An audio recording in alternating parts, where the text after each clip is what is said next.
Hello दोस्तों, आज मैं आपके लिए एक महत्वपूर्ण जानकारी लेके आया हूँ। उत्तर प्रदेश में शादी विवाह अनुदान योजना में 51,000 रुपये सरकार के द्वारा दिया जाता है। इसके लिए क्या-क्या चीज़ें लगेंगी और किस तरीके से उसका फॉर्म भरा जाएगा, उसकी पूरी जानकारी आपको इस वीडियो में मिलेगी। वीडियो अच्छा लगे तो मेरे चैनल को लाइक और सब्सक्राइब ज़रूर करें दोस्तों। तो इसका पूरा प्रोसेस देखने के लिए मैं आपको अपने कंप्यूटर के होम स्क्रीन पर ले चलता हूँ, जहाँ से आपको पूरा स्टेप बाय स्टेप डिटेल में दिखाऊँगा। तो सबसे पहले हम गूगल क्रोम खोल लेते हैं दोस्तों। यहाँ पर आपको टाइप करना है शादी अनुदान .UP भी टाइप कर सकते हैं, या आप शादी अनुदान टाइप कर देंगे। तो मैं यहाँ शादी अनुदान टाइप कर दिया दोस्तों, इंटर करेंगे तो कुछ इस प्रकार से एक पेज खुल करके आ जाएगा दोस्तों। यहाँ लिखा है विवाह हेतु अनुदान, इसी पर हमें क्लिक करना है। इसके बाद हमारे सामने कुछ इस प्रकार से एक पेज खुल करके आ जाएगा। लिखा है पिछड़ा वर्ग कल्याण विभाग उत्तर प्रदेश शासन द्वारा संचालित अन्य पिछड़ा वर्ग अल्पसंख्यक को छोड़कर, यानी मुसलमानों को छोड़ करके यहाँ पर आप आवेदन कर सकते हैं दोस्तों शादी अनुदान योजना में।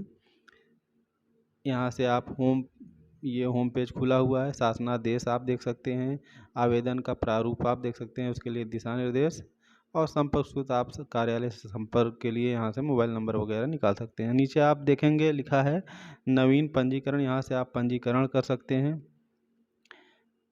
इसके अलावा आप नीचे आएंगे तो यहाँ से आप संशोधन कर सकते हैं। अगर कोई समस्या है, कोई गलती हो गई तो उसे संशोधन कर सकते हैं। यहाँ से आप आवेदन प्रिंट कर सकते हैं, आवेदन की स्थिति देख सकते हैं। तो बहुत सारे ऑप्शन यहाँ पर दिखाई दे रहे होंगे आपके सामने। यहाँ से हम ऑनलाइन आवेदन कर सकते हैं और नीचे से लॉगिन कर सकते हैं दोस्तों। लेकिन मैं सबसे पहले आपको क्या क्या चीज़ें लगती हैं उसके विषय में जानकारी दूंगा। उसके बाद मैं फॉर्म का थोड़ा सा हिस्सा भर के दिखाऊंगा।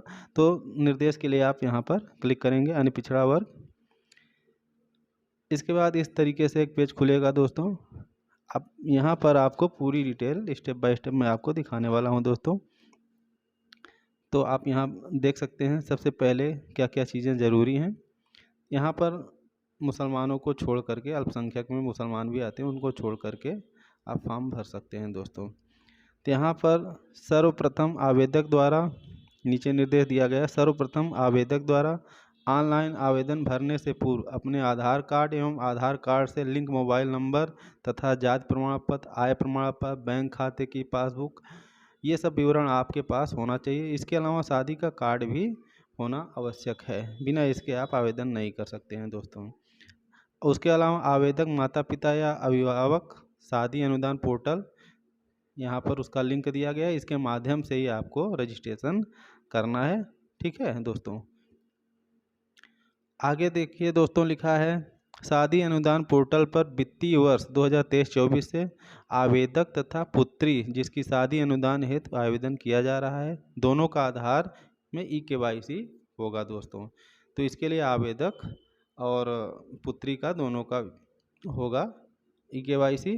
इसके लिए मोबाइल नंबर आधार में लिंक होना ज़रूरी है दोस्तों। और उसके अलावा क्या क्या चीज़ें अपलोड की जाएंगी, जैसे शादी का प्रमाण पत्र यानी शादी का कार्ड हो। इसके अलावा बैंक की पासबुक होनी चाहिए, जिसमें बैंक का नाम, खाता संख्या, IFSC कोड विवरण स्पष्ट होना चाहिए दोस्तों। इसके अलावा आपको रजिस्ट्रेशन करते समय आपके मोबाइल नंबर जो आधार से लिंक रहेगा उस पर OTP जाएगा और उसके माध्यम से आप लॉगिन कर सकते हैं दोस्तों। इसके अलावा आय प्रमाण पत्र आपके पास होना चाहिए। वो शहरी क्षेत्र के लिए लगभग 56,000 रुपये है और ग्रामीण क्षेत्र के लिए 46,080 रुपये प्रतिवर्ष से अधिक नहीं होनी चाहिए दोस्तों। ये आवेदक के पास होना चाहिए। अगर आपके पास 46,080 रुपये से ज़्यादा का आय है तो आप नहीं आवेदन कर सकते हैं दोस्तों। ये चीज़ें आपको ध्यान रखना होगा। इसके अलावा इसका बजट निर्धारित होता है दोस्तों, तो बजट के हिसाब से ही आप जो है इसमें भुगतान प्राप्त कर सकते हैं दोस्तों। ये ज़रूरी नहीं है कि 100 लोगों का आवेदन हुआ है तो सभी लोग प्राप्त कर सकते हैं, ऐसा नहीं है दोस्तों। और एक महत्वपूर्ण जानकारी है दोस्तों कि इसमें आप शादी के 90 दिन पहले या 90 दिन बाद तक ही आवेदन स्वीकार किया जाएगा, तो आप आवेदन कर सकते हैं।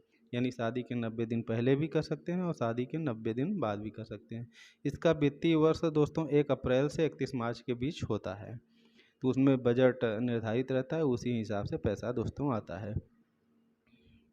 और एक और महत्वपूर्ण जानकारी यह है दोस्तों कि इसमें पुत्री की आयु 18 वर्ष उससे कम नहीं होनी चाहिए और पुत्र की आयु या वर की आयु 21 वर्ष से कम नहीं होनी चाहिए दोस्तों। यानी कि पुत्री का 18 वर्ष से कम नहीं होनी चाहिए और वर का जो है 21 वर्ष से कम नहीं होनी चाहिए दोस्तों। इसके अलावा अगर आप आवेदन करते हैं, आप फाइनल प्रिंट कर देंगे तो उसमें कोई सुधार की गुंजाइश नहीं रहेगी दोस्तों। उसके पहले आप कोई भी सुधार उसमें कर सकते हैं, तो इसलिए सबमिट करने से पहले आप कर सकते हैं। इसके अलावा एक परिवार के लगभग 2 पुत्रियों को शादी अनुदान का पैसा मिल सकता है, इससे ज़्यादा नहीं मिलेगा दोस्तों। और इसमें बहुत ख़ास चीज़ें नहीं हैं, तो मैं आपको ये महत्वपूर्ण जानकारियाँ, छोटी छोटी जानकारी जो आपके पास होनी चाहिए दे दिया दोस्तों। अब इसके बाद मैं एक ऑनलाइन करता हूँ, थोड़ा सा इसमें आपको मैं दिखाऊंगा। इसके लिए सबसे पहले आपको मुख्य पेज पर चलना पड़ेगा, होम पेज पर। यहाँ पर आवेदन कैसे करना है उसके विषय में मैं दिखाता हूँ। आवेदन पर करें दोस्तों, इस पर क्लिक करेंगे। इसके बाद यहाँ से आप आवेदक का आधार नंबर टाइप कर देंगे दोस्तों। मैं यहाँ पर एक आधार नंबर टाइप कर दे रहा हूँ, आप भी इसी तरीके से करेंगे। इसके बाद आप कैप्चा फिलअप करेंगे और एक नीचे घोषणा पत्र दिया है उस पर टिक करेंगे और इसके बाद सेंड OTP पर क्लिक करेंगे।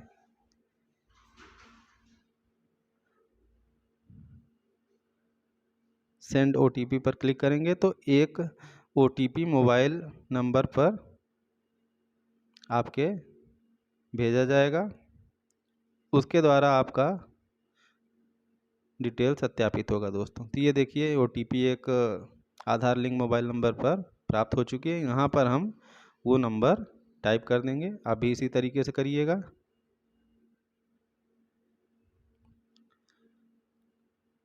और उसके बाद कैप्चा फिलअप करेंगे, फिर OTP वेरीफाइड पर क्लिक कर देंगे दोस्तों। जैसे ही OTP वेरीफाइड पर क्लिक करेंगे तो आपका डिटेल खुलकर आ जाएगा दोस्तों, जो भी आधार में रहेगा। ये देखिए इस तरीके से आप यहाँ पर नाम देख सकते हैं, आयु देख सकते हैं, पता देख सकते हैं, जो भी डिटेल आपके आधार में रहती है दोस्तों, ये यहाँ पर आपको प्रदर्शित होगी। फ़ोटो भी आपका दिखाई देगा यहाँ पर दोस्तों। इसके बाद आप यहाँ से जनपद सेलेक्ट करेंगे। मैं इसमें बहुत ज़्यादा आपको नहीं दिखाऊंगा क्योंकि मेरे पास कोई डिटेल नहीं है किसी का भरने के लिए। यहाँ से आप विधानसभा सेलेक्ट कर लेंगे, लेकिन मैं बाद में एक वीडियो बनाऊंगा जिसमें आपको पूरा प्रोसेस दिखाऊंगा। यहाँ से आप विधानसभा चूज कर लीजिए, फिर शहरी क्षेत्र है या ग्रामीण क्षेत्र है उसे चूज कर लेंगे और उसके बाद तहसील,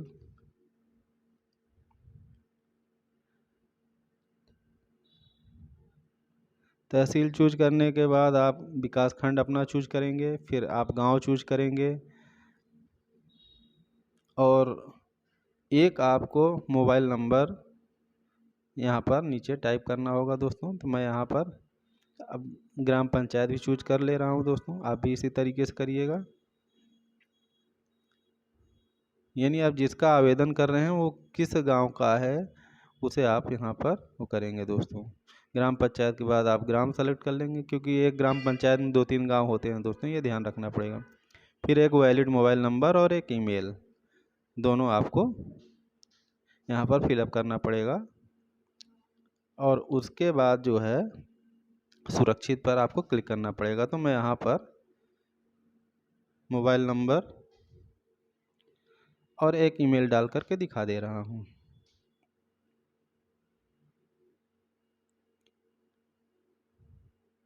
इसके बाद और क्या क्या चीज़ें करना है मैं शार्ट में आपको बता दूंगा। बाद में एक लॉन्ग वीडियो जो मेरे पास किसी का डिटेल होगा तो मैं बना करके आपके सामने प्रोवाइड कर दूंगा। इतना होने के बाद दोस्तों जब ये सुरक्षित हो जाएगा तो आपके पास एक आवेदन संख्या मैसेज के रूप में प्राप्त हो जाएगा, उसे यहाँ पर आपको फिलअप कर देना है और कैप्चा डालेंगे, फिर आप आगे प्रोसीड पर क्लिक कर देंगे।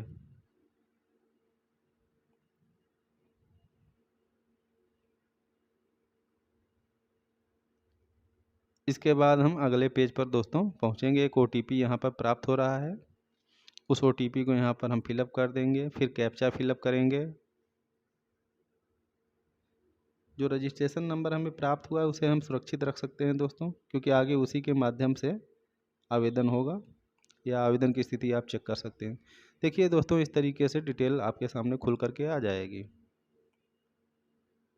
यहाँ पर बहुत सारे ऑप्शन दिए गए हैं, इसे पूरा स्टेप पूरा करना पड़ेगा आपको दोस्तों। और चूँकि मेरे पास डिटेल है नहीं किसी का, तो इसलिए मैं पूरा स्टेप आज नहीं करके दिखाऊंगा। यहाँ पर पूछ रहा है नीचे दोस्तों फैमिली आईडी, तो आपके पास अगर कोई आईडी हो, जैसे फैमिली आईडी में राशन कार्ड है, तो आप डाल सकते हैं। और इसके अलावा धर्म पूछ रहा है हिंदू। उसके अलावा आवेदक अगर विधवा है, विकलांग है, उसका डिटेल यहाँ डाल सकते हैं। और अगर पुत्री से संबंधित माता पिता क्या है, आवेदक अगर पिता है तो पिता, माता है तो माता, आप डाल सकते हैं। और इसमें भी यस नो आपको टाइप करना पड़ेगा दोस्तों। इसके बाद नीचे आप कैप्चा फिलअप करेंगे।